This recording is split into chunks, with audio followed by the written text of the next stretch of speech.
Hey ATA, it's your girl Anna, and I'm back with another video. Don't forget to like, subscribe, share, and comment. To all my new family members, please feel welcome. Don't forget to watch the ads. If you'd like to see how I prepare this, stay tuned. So people, this is my favorite time of year. Yes, it's Christmas time. Yes, Christmas gone. But I still make sorrel. First things first, you're going to get your sorrel. You're going to ensure you wash it. Then you're going to put it on the stove to boil. And this is the process of it boiling. After it has boiled and the water is boiling, it is boiling up. You are going to turn it off and cover, because you want to draw your sorrel. Once it is cool, you are going to start to strain it. And that is exactly what I'm doing. Look how red this is. If you draw it, you watch like a Shibada or something, Shibada play and them say, draw it for me. Yes, you need to draw the sorrel. Draw it. Meaning you are going to cover it and allow it to seep. So here we are straining.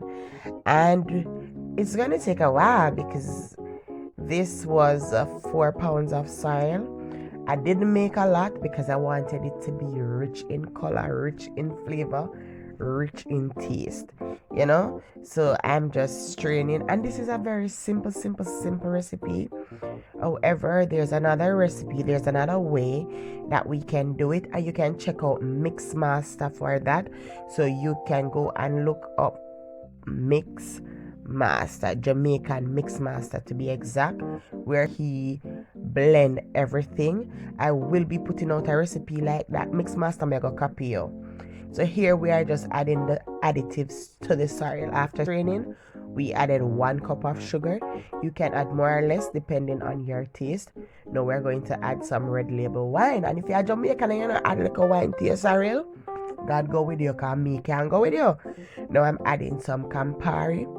And you don't need to add too much because Campari is bitter. I'm adding some rum, and that is white rum. You can't have sorrel without like a white rum. Now I'm adding some pimento before I added some fruit wine. And now we're going to add some cloves. People, these are the secrets. Ensure you are looking at the secrets.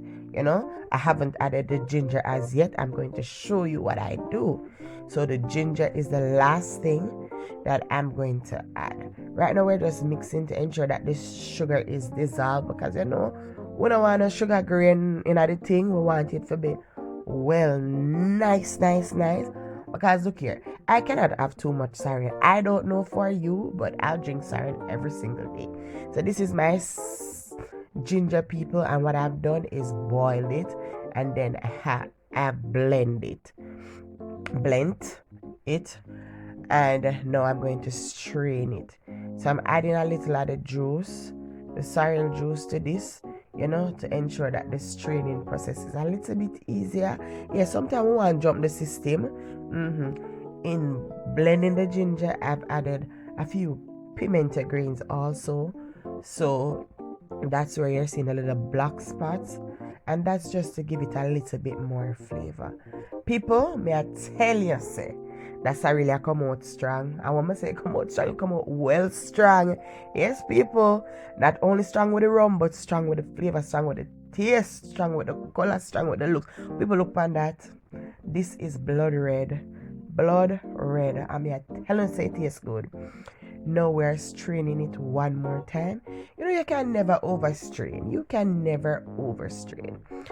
And after straining it, I'm going to add back some more pimento seeds and also some more cloves. And what that does, the longer you keep them in the sorrel, is the longer it will take. So the flavor will take to December. And look at that, people. 1 jug of good. 1 jug of sorrel. People, make you don't wait to taste it. I not make it cool down. I not add no ice to it. Look there, I mess up the place. I just have it just as is. May I tell you now, anytime I try the recipe here, una go thank me. Make sure una go thank me. Until next time, it's your girl Anna. I hope your Christmas was great. and I pray that your 2021 will be productive. Bye.